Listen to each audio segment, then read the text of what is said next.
Good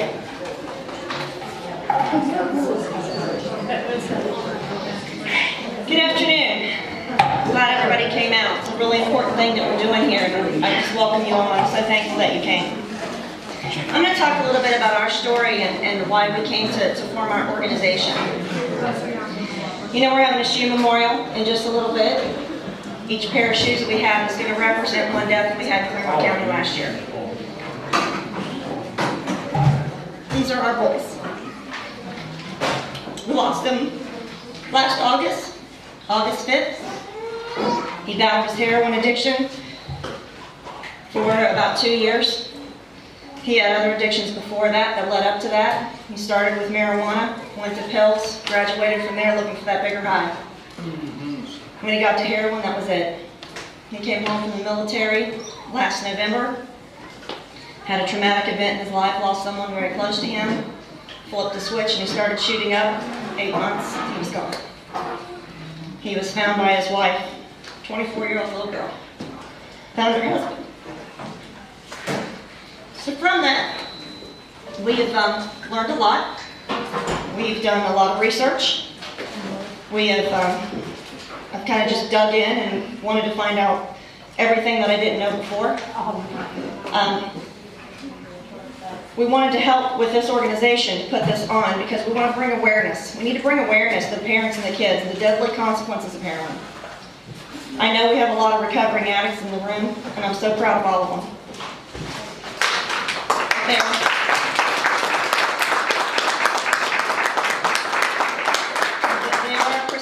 a good percentage are not going to recover. We're going to lose them. You know, they tell you in hindsight you can't look back and wish I would have done this and I wish I would have done that because it wouldn't have changed anything. And we know that, but we do look back and say, had I known this, what would I have done? Had I been educated on this? If I knew the science behind how the drug worked, if I knew the warning signs, if I knew what to look for, you know, what would I have done? Would it have changed anything? It may or may not have. The outcome may have been the same, but we may have reacted a little differently. One thing that we have learned is that with all the groups that we have in the area that are working so hard for prevention and awareness, we all have the same common core of what we're going after. But we all have something different. Brave Choices, it's focusing on the family. We found out that, you know, who has that chunk of money laying around to bury your kid? You don't expect to do that at 27 years old. So we had some people on our side that jumped in, and they started a GoFundMe site, and they helped raise the money, and that meant the world. That's one of the things that we're doing as an organization, is to be there before, during, and after the funeral to support you. And we're working with some of the local funeral homes. We have our cards there that says, when the family comes in to make the arrangements for that death, give them our card, tell them to call us. You know, we've got plenty of people in our family now, kids that know how to set up the GoFundMe sites, that we'll set that up that day. We'll call the funeral home, we'll have the funds directed to the funeral home. You know, I've heard a lot of people say, well, I'd like to give them help, but they do have another heroin addict in the family. You know, we don't want people to not help others and reach out in our community to help those that are needing this because of that thought. So we're going to direct those funds directly to the funeral home. Some of the other things that we're focusing on is how it affects the family. You know, there's not a lot of talk out there about how it affects the family and the ramifications that this has before and after. You know, some of the things that happen are the social stigma. I don't want anybody to know my kid's using heroin. I don't want them to look bad. I don't want to look like a bad parent. You know, I don't want people to know that. I don't want people to look at me when I walk down the street and say, oh, their kid's using heroin. I don't want to think bad of them. You know, that's part of our problem. We can't get the awareness out there, and we can't make a difference if we're not talking about it, we're not engaging people, and we're not letting people know this is going to kill you. Okay? So that's where we need help too. In all of our organizations, we need to work together and make sure that I figure my job is, God gave me a big mouth and a lack of wisdom on how to control it. I'm going to be out there telling everybody I know of what heroin will do. You know, my kid died from it. Yours doesn't have to. Psychologically, what it does, it tears the family apart. Emotionally, mentally, physically. It gets into everything. It's when you have a kid that's on heroin, The only thing you're thinking of is, how am I going to save that kid? I can't tell you the times, the last 2 years, I have come down Sterling Road, put on my turn signal to turn in the driveway, and expected to see a sheriff's car or a car from the Army sitting there to tell me he was gone. Right. Lived like that for 2 years. And I understand how people in the community who aren't directly affected by this don't see that this is a problem. When you live like that every day, when you don't know where your kid is, when you don't know if he's sleeping in a bed or has something to eat, or if he's cold or needs something, and you haven't seen him for a while. Once you get out of that, and now that he's gone and we don't have that stress hitting us every day, wake up every morning, go to bed every night, can't sleep at night wondering, have the nightmares of where something's happened. After 2 or 3 months, I told my husband, I said, I can kind of see why people don't realize how bad this is when you're not in the thick of it every single day and it's not touched your life in some way. You get complacent with it. And we have to help let people understand how this does affect people in our families. Physically, it's draining. It is draining. I mean, it takes a toll on your health. It takes a toll on headaches and just how you feel every day, and mood swings up and down, and it just absolutely tears you apart as a parent. The one group of people that really get left behind are the siblings. And we have 3 other children. We have another one that's 20, or same age, 4 months younger than our oldest. We have a 20-year-old and a 16-year-old daughter. And they get pushed back. They get pushed to the side. Because, you're right there thinking, I gotta save him, I gotta save him, I gotta fix this, I gotta fix this. That's the one thing I learned. I'm gonna fix it, Mom. He went to boot camp and called me and said, boot camp's a breeze after growing up here. And I'm gonna fix it, Mom. I'm there and in their face, and straight and narrow, and I couldn't fix this. So the only thing that I could do is just do everything I could to try to figure out how. What can I do? So the kids got pushed on the back burner a lot. Depending on their age and how it affects them, they don't understand what addiction is, for one thing, especially the younger kids. We haven't had anything in our immediate family like this where they were affected. We've had, other friends and family that have had this, but not in our immediate little group. And so especially our younger one, she just didn't understand. She didn't understand how this something was so powerful that it could take him over and change him. Going through feelings that, as young kids and teenagers, they don't understand. They don't know how to process this. They can't put words on their feelings because they've never felt it before, so they can't describe it to you and tell you how they're feeling so you can help them understand. They're watching their parents struggle, and that's hard. It's hard to watch your mom and dad go through this. I mean, it's hard to watch your parents get upset or be angry or, just cry about it. It's hard for them to process that. And they feel like the one thing is they were scared. Am I going to lose it? Jessie she's the one that took it the hardest because she's the princess. She was the baby of 3 brothers. And, she just has a really hard time still. They feel isolated too, and it's not that they're attention-getting kids, but they're still there. They need attention too. They still need their mom and dad. They still need help growing up, and they still need that support from their mom and dad. A lot of times that's not there, and because we're so focused on that one child. And the one thing though that we need to help them understand though is they can't fix their sibling. They can't. It's not their job. All they can do is love them. As a parent, the hard thing is balancing your life around your child's addiction. I own a business. My husband works a lot of hours. We have kids in 4-H. They have a life. It's really hard to balance that addiction with that life. Even if you don't see them every day, you worry about them every day. You think about them every day. And it's really hard to find that medium where life is somewhat normal, because it's not. It's not normal. It isn't going to be normal. And you live in fear constantly in fear. I mean, it always just has you. some point in the day, your chest will just start freezing up, and you don't know what it is, and then you think later it's just that anxiety and that fear that something's going to happen. You know, and like they just said, you just struggle with the mom. I can fix it. I can fix this. Crank that whip. I'm going to fix it. Put it in the corner and make it look at the wall for an hour, and I'll fix it. You know, it just doesn't happen.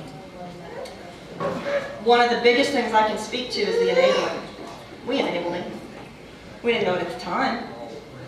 You know, it doesn't matter how many boundaries you set down, how accountable you hold them, in some way, some form, you still enable them. You try not to. You're in the back of your mind thinking, it's really not what it is. It's really not what it is. It's pills or it's something else. It's not really heroin. So, you know, you're trying to feel like you're living in a bubble most of the time. So then that day comes, and you get that phone call. Man, in the back of your mind, you know it's coming. You know it's going to happen. And you just, you know, you get that phone call, and I tell you, I will never get that scream of my daughter-in-law out of my ears that he's dead, he's dead. You know, I stood there and looked at the phone on the counter, and I knew.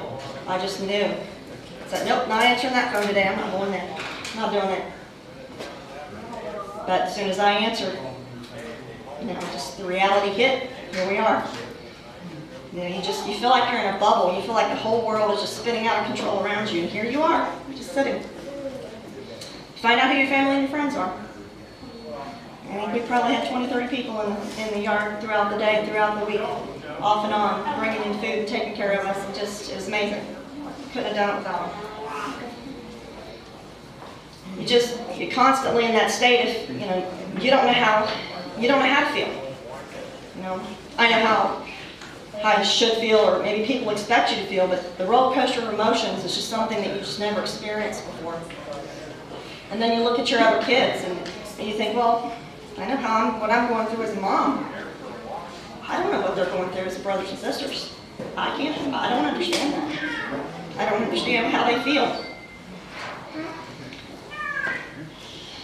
So you try to get your head around it, and you try to get through it. And then you know you have to do something. You know, I completely understand now why a lot of these groups are reformed. Because you just feel like, I got to do something. This can't be for nothing. You know, it's got to mean something. Because this wasn't a kid that was in trouble a lot. It's a kid that never had a curfew in high school. Didn't need one. Come home on his own, 11:30 at night. Never had a curfew. Didn't get in trouble. Ordinary kid, grew up in Batavia, just one of the boys. Sports, average, middle class, family, lived next door. But it happened to us. So what do we do about it? Well, I think the only thing we can do, the biggest thing we can do is share our experiences, tell everybody what we went through, and tell everybody what we've learned. Learn how heroin works. Learn the science behind it. Understand how it replaces the dopamine in your brain, and it chemically changes your brain till you are not that person anymore. You have to understand that. It chemically reroutes their brain. They're not the person that you know.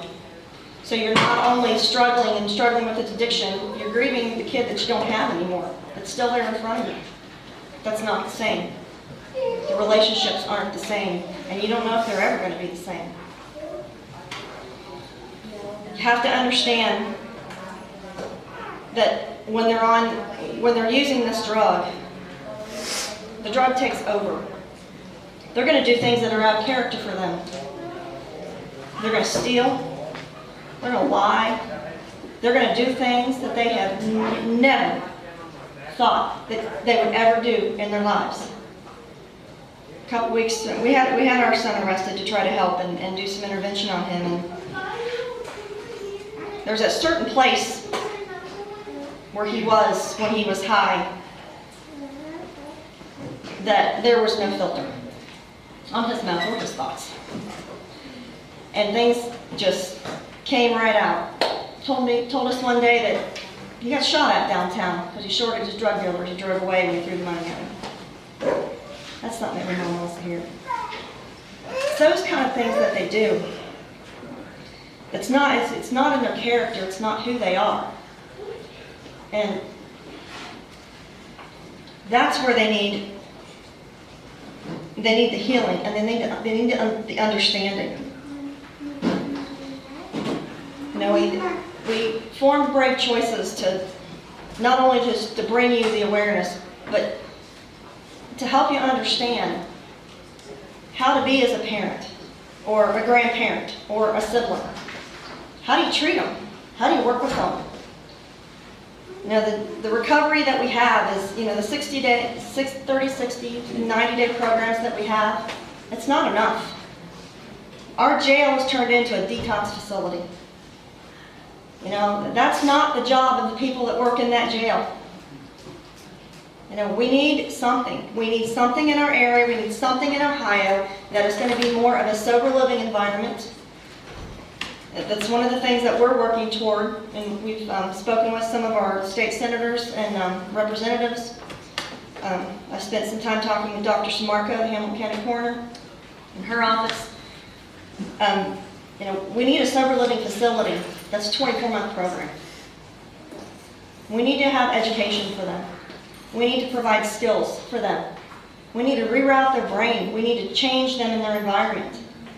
They need to be formed into different people because they can't go back to that life anymore. They can't go back to where they were living around the same friends.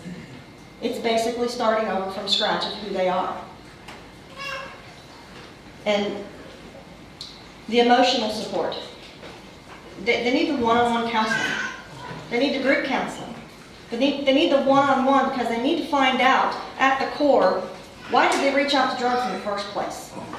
And I've said, and I'll say as long as I can, my son's problem was not his drug addiction, it was his heart. He had issues, emotional issues that he needed to deal with. And we couldn't fix that. And until we're able to help them determine what are these emotional issues, what are these deep down things that we have to help them change, they're going to continue to go after and after that to make them feel better, to make them feel good, to make them feel better about who they are. Now, my son had told me he was in 3 rehabs. When he did die, it was 48 hours after his 3rd rehab. That's all longer he'd been out. And his 2nd rehab, out in Maryland, he told me that they were putting him through a Narcotics Anonymous group and then an AA group at the same time where he was. And he said he didn't want to go to the 12-step thing. He says, I don't have an alcohol problem. I don't even drink that much. He said, but when I'm in this other group with other heroin users, they get me. I can talk to them. They understand how I feel. Those are the programs that we need. And I don't know how to create them all, but I know everybody working together that we can.